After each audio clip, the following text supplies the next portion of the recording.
মন্দিরে শিবালয়ে শিব মন্দিরে আমাদের সনাতন সংস্কৃতি মেনে ভারতীয় সংস্কৃতির পরম্পরা মেনে যে ধর্মীয় উৎসব তাতে সবাই সামিল হবেন এটা প্রার্থনা করছি এবং আশাও করছি।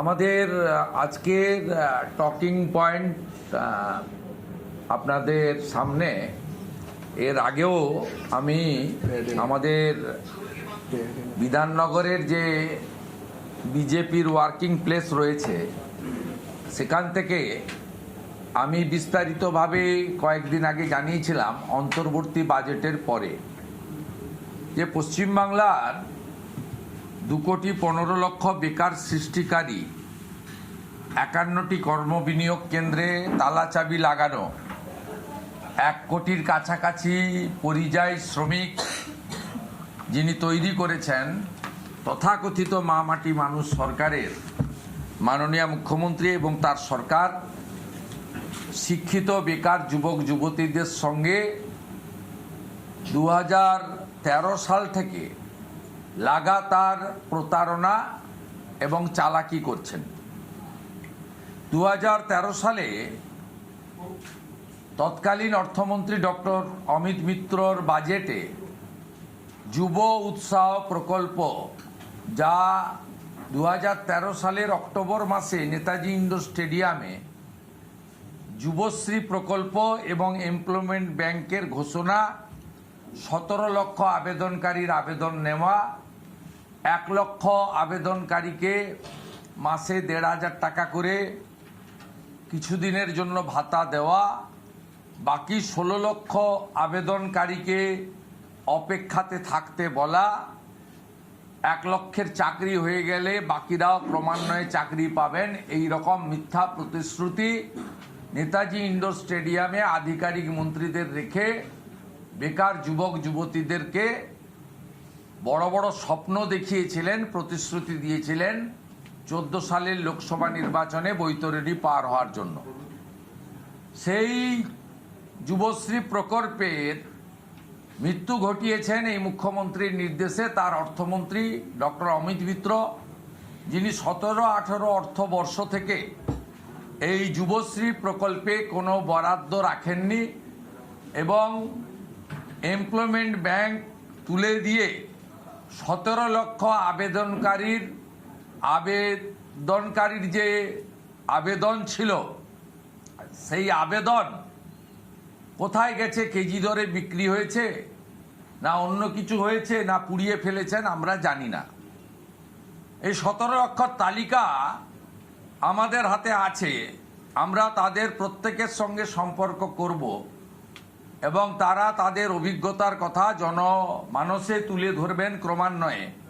নির্বাচন যত আসবে এই সরকার যে চাকরি বিরোধী, শিক্ষিত বেকার যুবক যুবতীদের বিরোধী, এই সরকার কেবলমাত্র টাটাকে তাড়াননি, সরকারি চাকরি শিল্পায়নের মাধ্যমে বেসরকারি চাকরির অপমৃত্যু ঘটিয়েছেন, সেটা সবাই জেনে গেছে এবং জেনে যাওয়ার কারণে যে প্রতিষ্ঠান বিরোধিতা গোটা রাজ্য জুড়ে হচ্ছে।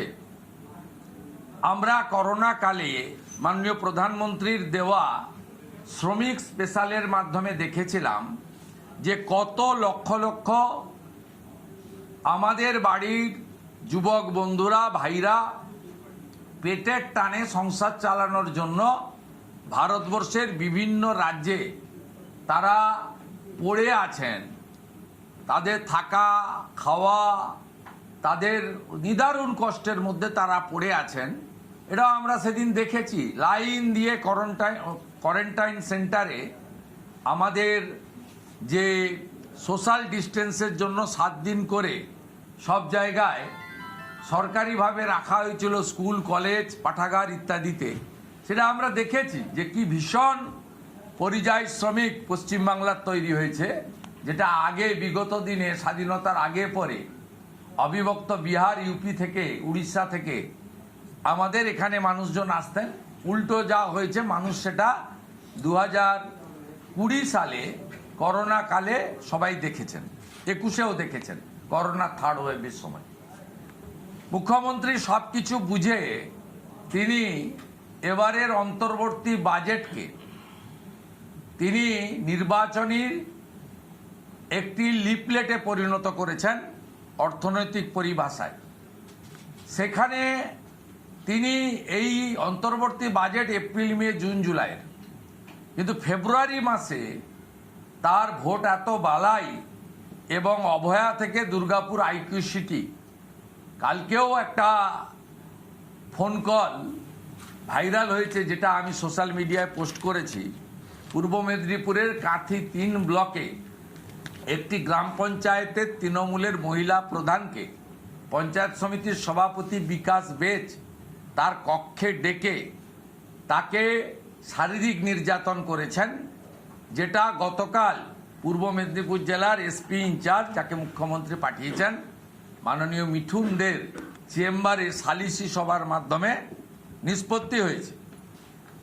এইভাবে মহিলারা যখন আক্রান্ত হচ্ছেন, প্রত্যেক দিন যখন ধর্ষণের খবর আসছে, শ্লীলতাহানি খবর আসছে, ছোট ছোট বাচ্চা মেয়েদেরকে রেপ বা গ্যাংরেপ করে জেহাদি বাহিনী খুন করছে, অনুব্রত মণ্ডলরা অশ্লীল ভাষায় পুলিশের স্ত্রী এবং মায়েদেরকে ধর্ষণ করার ওপেন ডিক্লারেশন দিচ্ছেন, তখন মুখ্যমন্ত্রী 500 টাকা বাড়িয়েছেন এবং কিছু জনের অ্যাকাউন্টে সেটা বাড়তি টাকা পাঠিয়েছেন।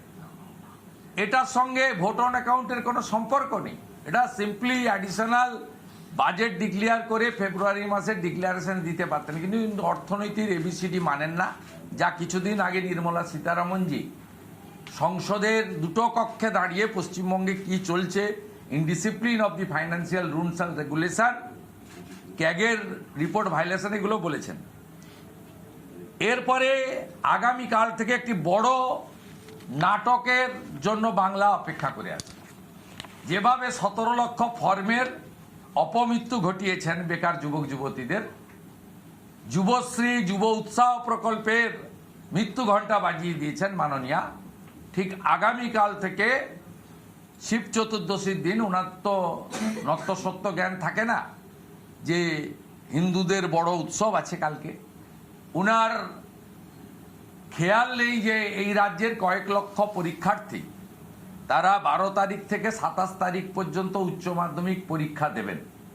কিন্তু কালকে তিনি 294টা বিধানসভায় আইপ্যাকের বুদ্ধিতে তাবেদার প্রশাসনের একটা অংশকে ব্যবহার করে একটা টেবিল আর 2টো করে টুল বা চেয়ার পেতে কাল থেকে এই ফর্ম বিতরণের কাজ শুরু হচ্ছে। এই ফর্ম বিতরণের কাজ কাল থেকে শুরু হচ্ছে। এই ফর্ম বিতরণের কাজ কাল থেকে শুরু হচ্ছে।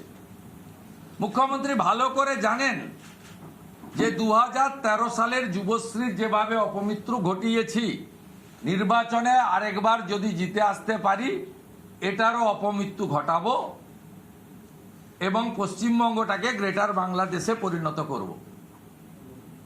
এবারের অন্তর্বর্তী বাজেটে চাকরির পাটটাকে ক্লোজ করে দেওয়া হয়েছে, কারণ মুখ্যমন্ত্রী কোনো ঝুঁকি নিতে চাননি। চাকরি দিলেই পার্থ অর্পিতারা টাকা চাকরি বিক্রি করবে, চাকরি বিক্রি করলেই হাইকোর্ট সুপ্রিম কোর্ট চেপে ধরবে, হাইকোর্ট সুপ্রিম কোর্ট চেপে ধরলেই সিবিআই ইডি ইত্যাদি ইনকাম ট্যাক্স আসবে, তারা এলেই পার্থকে জেলে যেতে হবে, সঙ্গে মানিককে যেতে হবে, সঙ্গে কল্যাণময়কে জেলে যেতে হবে, সঙ্গে এসপি সিনহাকে জেলে যেতে হবে, জীবন কৃষ্ণকে এখনো জেলে থাকতে হবে। তাই তিনি এবারের অন্তর্বর্তী বাজেটে সম্পূর্ণভাবে চাকরির প্লাটটা ক্লোজ করে দিয়েছেন। যদিও আমরা জানি পশ্চিমবঙ্গে 6 লক্ষ রাজ্য সরকারের পোস্ট তিনি অবলুপ্তি ঘটিয়েছেন, আর প্রায় 10 লক্ষ পোস্ট, তার মধ্যে 3,58,000 প্রিন্সিপাল, অধ্যাপক, শিক্ষক, শিক্ষিকা, শিক্ষাকর্মী ইত্যাদি 3,58,000 ভ্যাকেন্সি আছে। 1 লক্ষের বেশি, 1.5 লক্ষের কাছাকাছি পুলিশ কনস্টেবলের ভ্যাকেন্সি আছে। সব মিলিয়ে যোগ করলে 10 লক্ষ রাজ্য সরকারের ভ্যাকেন্সি পেন্ডিং আছে, তিনি ও পথে হাঁটেননি। চাকরি দিলেই পার্থরা চাকরি বিক্রি করবে, ভাগ উনি পাবেন। চাকরি দিলেই কালীঘাটের কাকু আসবে, কাকুর অনেক কথা বেরোবে। অর্থাৎ তিনি চাকরির পার্টটা কমপ্লিটলি ক্লোজ চ্যাপ্টার করে দিয়েছেন বেঙ্গলে। আগামীকাল থেকে টেবিল চেয়ার পেতে লম্বা লাইন পড়বে, আইপ্যাকের ক্যামেরা, চটি চাটা এক শ্রেণীর মিডিয়ার ক্যামেরা ঘুরবে, তারা মুখ্যমন্ত্রীর প্রশংসাসূচক বক্তব্য দেখবে যে অন্তত আমরা তো কিছু না হোক এটা পেতে চলেছি। ইতিমধ্যে জলপাইগুড়ির এক নেতা ঘোষণা করেছেন যে দিদি আর যাই হোক আপনাদের জন্য গুটকার খরচটা অন্তত ব্যবস্থা করে দেওয়ার পরিকল্পনা করেছেন। তাই প্রথম প্রশ্ন আমি করি রাজ্য সরকারকে, 2013-র 17 লক্ষ আবেদনকারীর ভবিষ্যৎ কি হলো জানান আপনি জনগণকে। তার তালিকা প্রকাশ করুন, তাদের মধ্যে কতজন চাকরি পেয়েছে শ্বেতপত্র চাই। এক। দ্বিতীয় হচ্ছে, আজকের দিনে সব অনলাইন হয়ে যাওয়ার পরে, পোর্টাল হয়ে যাওয়ার পরে, উচ্চ মাধ্যমিক পরীক্ষা চলাকালীন কেন লক্ষ লক্ষ যুবককে কালকে থেকে আপনাকে রাস্তায় নামাতে হবে? আপনি কেন অনলাইন পোর্টালের মাধ্যমে আবেদন গ্রহণ করছেন না? এটা আপনার পুরনো চাল। 21 সালে নির্বাচনের আগে যে দুয়ারে সরকারের স্টাইল ছিল, সেই দুয়ারে সরকারকে পরে কয়েক মাস আগে আমার পাড়া আমার সমাধানে যে নাটক ড্রামাবাজি করেছেন, আইপ্যাকের বুদ্ধিতে চিটিংবাজ প্রতীক জৈন এবং তার কোম্পানি, যারা টেন্টেড হিসেবে অভিযুক্ত ইতিমধ্যে, তাদের ব্যবস্থাপনায় যে ড্রামাবাজি করেছেন, ঠিক আগামীকাল থেকে এই ড্রামাটা আপনি করতে চলেছেন বেকার যুবক যুবতীদের সঙ্গে। আমি পশ্চিমবাংলার বেকার যুবক যুবতীদের বলবো যে যেখানে পারেন দলে দলে যান ফর্ম ফিল আপ করতে, নিশ্চিতভাবে যান এবং সেখানে পশ্চিমবঙ্গ প্রদেশ যুব মোর্চার যে পোস্টকার্ড আমি একটু পরেই সোশ্যাল মিডিয়ায় দিয়ে দিচ্ছি, এটাও ফিল আপ করে দিয়ে আসবেন, এটাও দিয়ে আসবেন। চাকরি চায় বাংলা, চাকরি চায় বাংলা, এটাও দিয়ে আসবেন। আমি আরো বড় করে রিপ্লিকার মাধ্যমে এই দুটো দেখাচ্ছি, একটু পরে সোশ্যাল মিডিয়াতেও পোস্ট করে নেব। আপনারা দলে দলে ভাওতাবাজ মুখ্যমন্ত্রীর এই ফর্মটাও ফিল আপ করুন, আমাদের কোনো আপত্তি নেই, কারণ এরা দিতে পারবে না, চাকরি বিজেপি দেবে। আমরা জানি এপ্রিল মাসে আপনারা আমাদের আনবেন, আমরা জানি হরিয়ানাতে অমিত শাহজি কথা দিয়েছিলেন প্রকাশ্য সভায় 6 মাসের মধ্যে রাজ্য সরকারের ভ্যাকেন্সি পূরণ করব, পূরণ করেছেন। 3,55,000 ভ্যাকেন্সি ছিল। আমরা জানি আপনারা বিশ্বাস রাখেন বিজেপিকে। দেবেন্দ্র ফাডনবিসের সরকার মহারাষ্ট্রে গ্রাজুয়েটদের জন্য মাসে বেকার ভাতা দিচ্ছেন যতক্ষণ না চাকরি হয়। আর এই মুখ্যমন্ত্রীর যে গাইডলাইন, এই গাইডলাইনে 2013-তে ছিল 8 পাস, এখন করেছে 10 পাস, এবং অনন্তকাল কেউ পাবেন না। পাবেন কবে? এপ্রিলে, তখন নির্বাচন বিধি থাকবে, সেটা আমি জানি না কখন কি হবে, ইলেকশন কমিশনের ম্যাটার। কিন্তু এটাতে 5 বছর উনি দেবেন। উনার প্রস্তাবিত আগে ছিল 13-তে 8 পাস, এবার করেছে 10 পাস, এবং উনি বলেছেন 5 বছর দেবেন। কমপ্লিটলি এই রাজ্যটাকে রসাতলে ফেলার জন্য একটি পরিকল্পনা আমরা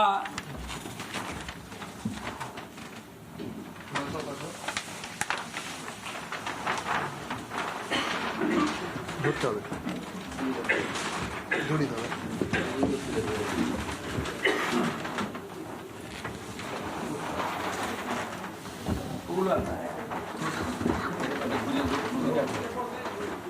উল্টো দিকে পিছনটাকে জয় আর দেবজিৎ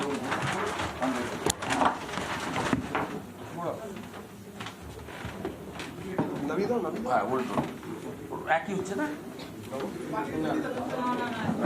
ঠিক আছে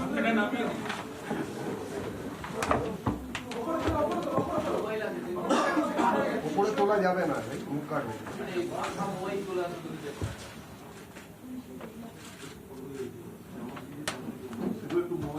দলে দলে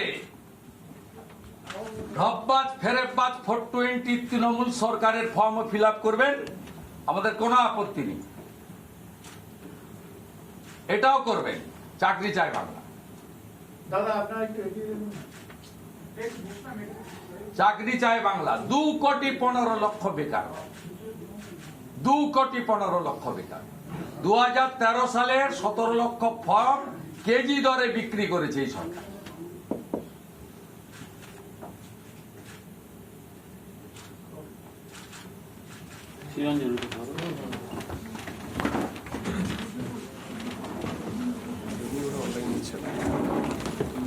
ভিড় করবে, ছবি তুলবে, আইপ্যাড থেকে বলবে, রেকর্ড থেকে যাবে। হ্যাঁ না আইপ্যাড থেকে বলবে, আর অনলাইনে বললে যদি রেকর্ড থাকে হাইকোর্টে যায় করে দেবে। হিম্মত থাকে। এবং আরেকটা কথাও আপনাদের, আমার বেকার যুবক যুবতী ভাই বোনেদেরকে অনুরোধ করব, রিসিপ্ট কপি নিয়ে আসবেন, রিসিপ্ট কপি রাখবেন।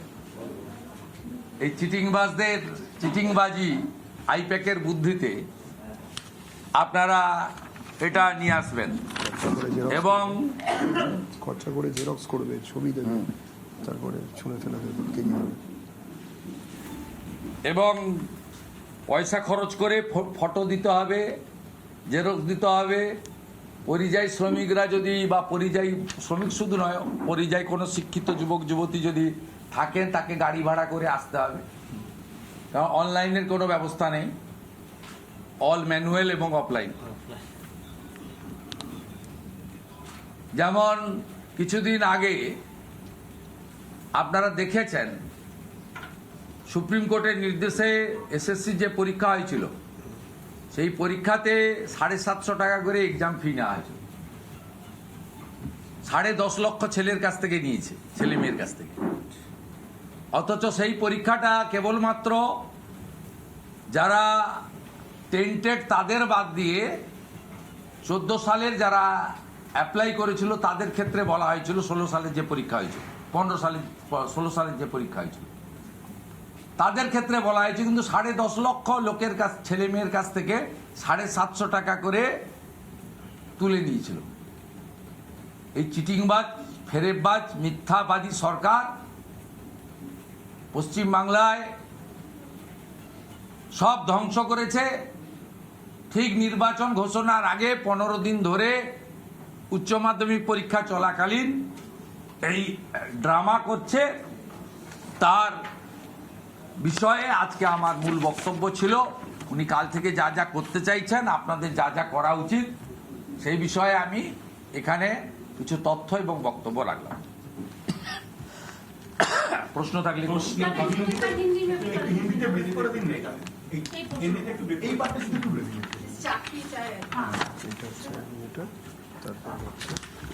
देखिए, पश्चिम बंगाल का जो आम चुनाव, वो चुनाव के लिए तैयारी पूरी जोर से राजनीतिक दल भी कर रहा है, इलेक्शन कमीशन भी कर रहा है। पश्चिम बंगाल में 2021 में सरकार फॉर्मेशन हुआ था 7 मई। इस बार 6 मई के अंदर चुनाव और नया सरकार बन जाना चाहिए। ये चुनाव साल में वोट ऑन अकाउंट होता है। चुनाव का दौरान जो एमसीसी रहेगा, उस दौरान जो रिकरिंग एक्सपेंडिचर है, सैलरी से लेकर वो जो सामाजिक सोशल प्रोग्राम है उसको कंटिन्यू रखने के लिए, इसमें कोई नया scheme, number of benefits, beneficiary, amount of benefits यहाँ नया तरीके से बढ़ाने का कोई मौका भी नहीं है। लेकिन पश्चिम बंगाल का सरकार, ये सरकार आप सबको मालूम है, तुष्टीकरण की सरकार, ये सरकार भ्रष्टाचारी सरकार, ये सरकार परिवारवादी सरकार, इतना हाई एंटी इनकम्बेंसी है, खास करके हेल्थ एजुकेशन, इंडस्ट्री सेक्टर में डिजास्टर, नारी सुरक्षा को लेकर अभया से दुर्गापुर मेडिकल कॉलेज तक, हमारा कस्बा लॉ कॉलेज तक, जो सब जो इंसिडेंट हो रहा है इसके लिए कन्या सुरक्षा, नारी सुरक्षा के लिए बंगाल का हर माता, बहन, बेटी, दीदी सब इन सरकार के खिलाफ है। सब मिला के यहाँ 2 करोड़ से ज़्यादा बेरोजगार नौजवान हैं। उनका चाकरी देने का कोई कोशिश है सरकार नहीं किया। वोट ऑन अकाउंट में नया एम्प्लॉयमेंट जनरेशन और जो स्टेट गवर्नमेंट का जो वैकेंसी है उसको पूरा करने का कोई बजटरी एलोकेशन भी नहीं है। 2 करोड़ 15 लाख पश्चिम बंगाल में रजिस्टर्ड अनएम्प्लॉयड एडुकेटेड यूथ्स है। लास्ट हमारी यहाँ स्कूल सर्विस कमीशन का नोटिफिकेशन हुआ था 2015 में, जो हर साल होना मैंडेटरी था। पब्लिक सर्विस कमीशन उसका लास्ट नोटिफिकेशन हुआ है 2017 में। 51 एम्प्लॉयमेंट एक्सचेंज था, वो एक्सचेंज को ममता बनर्जी की सरकार बंद कर दिया है और 51 एम्प्लॉयमेंट एक्सचेंज को लेबर डिपार्टमेंट का साथ मर्जर भी कर दिया।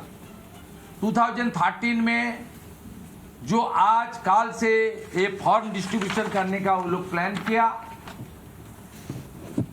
मैनुअली करेगा, ऑफलाइन करेगा, कतार में खड़ा होकर ये फॉर्म फिलअप करना पड़ेगा। इसके लिए जेरोक्स का रुपया और कालार फोटो अपने जेब से अनएम्प्लॉयड यूथ को खर्च करना पड़ेगा। इसमें अभी सबको मालूम है सब ऑनलाइन चलता है, थ्रू पोर्टल चलता है। थ्रू पोर्टल करेगा तो ऑनलाइन करेगा तो उसका डॉक्यूमेंटेशन हो जाएगा। ये फर्जी सरकार, झूठा सरकार, ये कभी भी सच बात नहीं बोलता है, चुनाव का दृष्टि से कर रहा है। हम लोग का भारतीय जनता युवा मोर्चा की ओर से पूरा प्रदेश में बंगाली में जो बोलता है चाकरी चाहिए बीजेपी ताई, दैट मीन्स नौकरी चाहिए, बीजेपी आएगा तो नौकरी होगा। और जितना बेरोजगार है सबको बीजेपी की ओर से हमारी अपील है, आप लोग जाइए फॉर्म फिलअप कीजिए। ये फर्जी जो कोशिश कर रहा है इसे राजनीति से प्रेरित है। ये कोई সাংবাদিক বৈঠকে রাজ্যের বিরোধী দলনেতা শুভেন্দু অধিকারী ফিনান্সিয়াল বাংলার নয়া দাবি চাকরি চায় বাংলা। বেকার যুবক যুবতী ভাই বোনদের উদ্দেশ্যে রাজ্যের বিরোধী দলনেতার বার্তা, চাকরি চায় বাংলা। তার কারণ 2013 সালেও এভাবে প্রকল্প এনে 17 লক্ষ ফর্ম বিলি করা হয়েছিল, পরে কেজি দরে বিক্রি করেছে রাজ্য সরকার। সুপ্রিম কোর্টের নির্দেশে এসএসসির পরীক্ষা হয়েছিল, সেই পরীক্ষাতে 750 টাকা করে এক্সাম ফি নেওয়া হয়েছিল। পরীক্ষার ফলাফল এ বাংলার বেকার শিক্ষিত যুবকরা দেখেছেন। 10.5 লক্ষ পরীক্ষার্থীর থেকে নেওয়া হয়েছিল টাকা, লক্ষ লক্ষ পরীক্ষার্থীর কান্না আজও।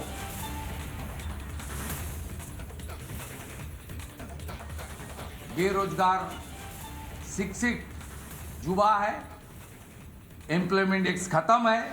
2013 का जो स्कीम 2017 में क्लोज कर दिया है और उस वक्त 17 लाख युवा ने ये बेकार भाता के लिए एप्लीकेशन डाला था। ये मेरा बात नहीं है, ममता बनर्जी का खुद बात है। अक्टूबर 2013 में उन्होंने गवर्नमेंट का एक प्रोग्राम में डिक्लेयर किया था। इसलिए भारतीय जनता पार्टी की ओर से नेता प्रतिपक्ष के नाते हमारी प्यारे युवा समाज को, एडुकेटेड युवा समाज को गाइड करना, जो ये लोग करना चाहता है उसके ऊपर कुछ बात बोलना, ये हमारी रिस्पॉन्सिबिलिटी के अंदर आता है। इसलिए मैं आज पत्रकार सम्मेलन में इसका खुलासा বাংলাদেশের তো নির্বাচনের ফল প্রকাশ হয়েছে, কিন্তু পশ্চিমবঙ্গ এবং বাংলাদেশের যে সীমান্ত, সেই সীমান্তে দেখা যাচ্ছে যে লক্ষণীয়ভাবে জামাতের জয় হয়েছে। এই মুহূর্তে দাঁড়িয়ে রাজ্যে অনুপ্রবেশের সমস্যা নিয়ে আপনারা বলছেন, কিন্তু রাজ্য সরকার বিএসএফ কে এখনো জমি দেয়নি। জামাতের এই জয় পশ্চিমবঙ্গের জন্য কতটা আরো চিন্তা বাড়াবে? প্রথম কথা বলি, মাননীয় মুখ্যমন্ত্রী বিধানসভাতে আমার বক্তব্যের পরে যে বক্তব্য রেখেছেন, আমি অনুপ্রবেশের বিষয়টা ওই অল্প সময়ের মধ্যে উল্লেখ করেছিলাম বলে তিনি পরিষ্কার বলেছেন আমি জমি দেব না। এটা it's a violation of the court order, যেটা আশঙ্কা করেছিলেন কেন্দ্রীয় স্বরাষ্ট্রমন্ত্রী অমিত শাহজি ব্যারাকপুরের মিটিংয়ে, যে মমতা বন্দ্যোপাধ্যায় কোর্টের অর্ডারের পরেও জমি দেবে না। বিজেপির যে মুখ্যমন্ত্রী হবেন, বিজেপি যে সরকার আসবে, তারা ৪৫ দিনের মধ্যে সীমান্ত সিল করার ব্যবস্থা করবে। এটা তিনি আশঙ্কা করেই বলেছিলেন। তিনি সিনিয়র পলিটিশিয়ান, তিনি জানতেন যেটাই হবে, ১ নম্বর। দ্বিতীয় নম্বর, মুখ্যমন্ত্রী কয়েকদিন আগে আমরা যখন প্রশ্ন তুলেছিলাম যে আগস্ট মাসের কোনো বিষয় এপ্রিল, মে, জুন, জুলাইয়ের ভোট অন অ্যাকাউন্টে আসতে পারে না, তখন দেখলেন ভুল হয়ে যাচ্ছে, চিটিংবাজিটা একদম হাতে নাতে ধরা পড়ছে। সেই জন্য নবান্নতে সাংবাদিক সম্মেলন করে বললেন 15ই ফেব্রুয়ারি থেকে 26শে ফেব্রুয়ারি না 28শে ফেব্রুয়ারি ফর্ম ফিল আপ হবে এবং এপ্রিল থেকে চালু করব। আচ্ছা, আমরা সেই সময় মুখ্যমন্ত্রীকে যখন কোনো একজন সাংবাদিক সাহস করে জিজ্ঞেস করেছিলেন, আমাদের মতো তো উনি প্রশ্ন নেন না, ওনাকে প্রশ্ন করা খুব কঠিন, উনি একাই বলেন আপনাদের সেটা দেখাতে হয়, আপনারা দেখাতে বাধ্য। সেখানে কেউ একজন প্রশ্ন করেছিলেন ডিএর কি হবে, মার্চে যে 25% দিয়ে দিতে হবে, মানে 10,400 কোটি টাকা। তখন উনি বলেছিলেন এটা নিয়ে আমি কোনো কথা বলবো না, উঠতে উঠতে চেয়ার ছেড়ে উঠেই পড়েছিলেন, it's a sub judice matter. Supreme কোর্টে যে মামলা নিষ্পত্তি হয়ে গেছে, যে মামলা ক্লোজ করে দিয়েছে, ডিসপোজ আপ করে দিয়েছে, সেই মামলাকে রাজ্যের মুখ্যমন্ত্রী বলছেন সাব জুডিস ম্যাটার। তাই এই মুখ্যমন্ত্রী জমিও দেবেন না, ডিএও দেবেন না, এটা প্রমাণিত। আপনার কথা শুনেই বলি, ওখানে জামাত হেরেছে, এখানে জামাত 2 মানে তৃণমূল কংগ্রেস, এরাও এখানে হারবে, এটা নিশ্চিন্তে থাকতে পারেন। অ্যালার্মিং এটাই যে পশ্চিমবঙ্গের সীমান্তবর্তী যে বাংলাদেশের এলাকাগুলো আছে, আওয়ামী লীগের অনুপস্থিতির সুযোগ নিয়ে সেখানে জামাতিরা জিতেছে, যারা মৌলবাদ জঙ্গিবাদের উপর নির্ভর করে গ্রেটার বাংলাদেশের স্বপ্ন দেখে, যারা চিকেন নেককে কেটে ফেলার স্বপ্ন দেখে ইত্যাদি। এটা আমাদের কাছে আশঙ্কার। সেই কারণে পশ্চিমবঙ্গের রাষ্ট্রবাদী জনগণ, বিশেষ করে বাঙালি হিন্দু যাদের হোমল্যান্ড দিয়ে গেছেন ডক্টর শ্যামাপ্রসাদ মুখার্জি, স্বামী প্রণবানন্দ, এপ্রিলের নির্বাচনে কি পেলাম আর কি পাবো যোগ বিয়োগ তো হবে। তার থেকেও বড় বিষয় যে জামাতরা আমাদের 9টি সীমান্ত জেলার পাশের এলাকাতে জিতে গেছে, খুলনা থেকে শুরু করে, বরিশাল থেকে শুরু করে, রংপুর থেকে শুরু করে, চাপাই নবাবগঞ্জ থেকে শুরু করে, পঞ্চগড় থেকে শুরু করে, দিনাজপুর থেকে শুরু করে। It's a very alarming for patriotic people and specially the Hindu people in West Bengal. তাই আপনাদের এই নির্বাচনে সর্বাগ্রে ভারতবর্ষের আভ্যন্তরীণ সুরক্ষা এবং পশ্চিম বাংলায় আপনারা যাতে মুর্শিদাবাদের মতো সংখ্যালঘু না হয়ে যান, এই বিষয়টাকেও ভাবনা চিন্তার অগ্রাধিকারে রাখতে হবে। এই নির্বাচনের ফলের মধ্য দিয়ে আমার এটা অবজারভেশন, এইটা আমি পশ্চিমবাংলার জনগণকে জানাতে চাই।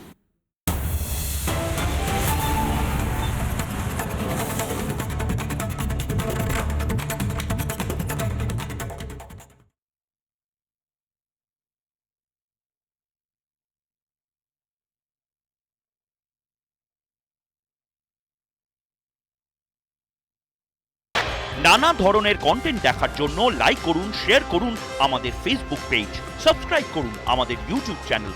পাশাপাশি অন্যান্য ব্রেকিং নিউজের জন্য অবশ্যই চোখ রাখুন রিপাবলিক বাংলায়।